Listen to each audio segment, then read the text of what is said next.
শিবপুরে রামনবমীর মিছিল নিয়ে মামলা, দুটি শতপ্রণোদিত মামলা দায়ের। মামলা রুজু করল শিবপুর থানার পুলিশ। দুটি সংগঠনের বিরুদ্ধে মামলা রুজু করেছে পুলিশ। জগন্নাথ সামন্ত আমাদের প্রতিনিধি ফোনে রয়েছে। জগন্নাথ, দুটি সংগঠনের বিরুদ্ধে পুলিশ মামলা করেছে, আরো বিস্তারিত জানবো তোমার কাছ থেকে। দুটি সংগঠনের রামনবমীর দিনে মিছিল করেছিল। হাইকোর্টের যে শর্ত ছিল যে বেশি লোক সংখ্যা নিয়ে যাওয়া যাবে না, অস্ত্র নিয়ে যাওয়া যাবে না এবং ডিজে বক্স বাজানো যাবে না, কিন্তু সকাল থেকে দেখা গেল বিজেপি নেতা যারা রয়েছে এবং প্রার্থীর সঙ্গে অর্থাৎ রতিন চক্রবর্তীর সঙ্গে বিজেপি প্রার্থী লোকসভা কেন্দ্রে হাওড়ার, তার সঙ্গে যেখানে মিছিলের লোকজন ছিল বিজেপি, তাদের হাতে অস্ত্র দেখা গেছে, তরোয়াল নিয়ে মিছিল করা গেছে দেখতে পাওয়া গেছে।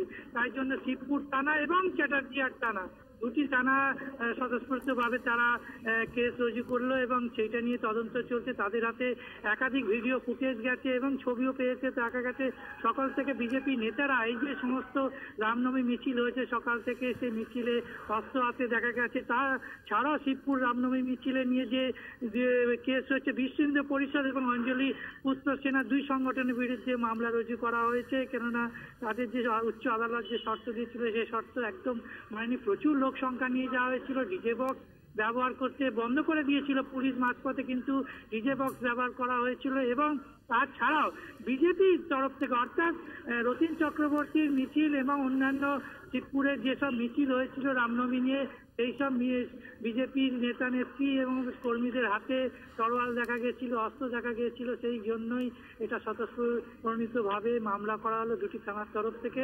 এই নিয়ে তদন্ত হচ্ছে। তবে বিজেপির তরফ থেকে বলা হচ্ছে যে তৃণমূলও সেই দিনকে মিছিল বের করেছিল, তাদের বিরুদ্ধে কোনো রকম অভিযোগ দায়ের হলো না, এটা তৃণমূলের তরফ থেকে ইচ্ছাকৃত করা হচ্ছে। কিন্তু অরূপ রায় মন্ত্রী যেটা জানাচ্ছে যে তাদের এটির মধ্যে কোনো রকম নির্দেশ ছিল না।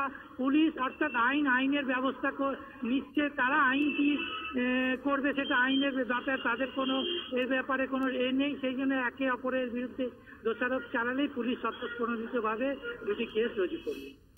একদমই ধন্যবাদ তোমাকে জগন্নাথ।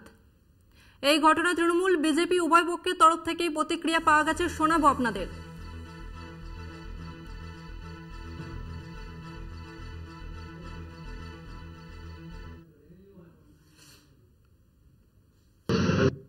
হাইকোর্টের অর্ডার ছিল, হাইকোর্ট বলেছিল যে অস্ত্র সহ মিছিল করা যাবে না এবং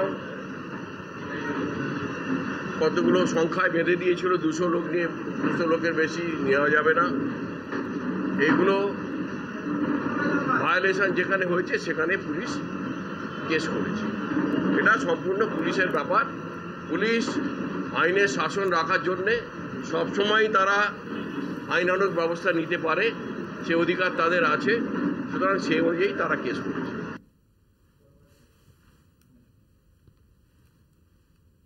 আমি তো এটাই বুঝতে পারছি না যে Howrah city police suo motu case করেছে নাকি তারা টিএমসির নির্দেশে মামলাটা করেছে। একই দিন একই পুলিশ কমিশনারেট এরিয়াতে দু ধরনের আইন কি করে হতে পারে? বিশ্ব হিন্দু পরিষদ বি কলেজ থেকে যে শোভাযাত্রা শুরু করলো, সেই শোভাযাত্রাকে কাজীপাড়ার পর তার ডিজে বাজতে দেয়নি, ডিজে বন্ধ করে দিয়েছে।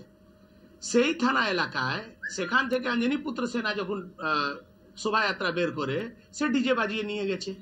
তাহলে হাইকোর্টের কোন নিয়ম কোথায় কখন পালন হবে সেটা কি হাওড়া সিটি পুলিশ ঠিক করবে?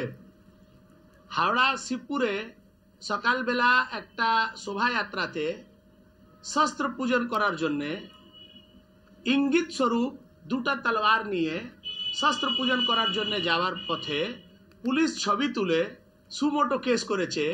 উত্তর হাওড়া গোলাবাড়ি থানা এলাকায় কয়েকশো তলোয়ার নিয়ে যারা শোভাযাত্রা বের করলো তাদের বিরুদ্ধে পুলিশ কোনো অ্যাকশন নিচ্ছে না কেন? এর মানে হচ্ছে যে এই পুরোটাই ব্যবস্থা টিএমসি দ্বারা প্রায়োজিত আছে।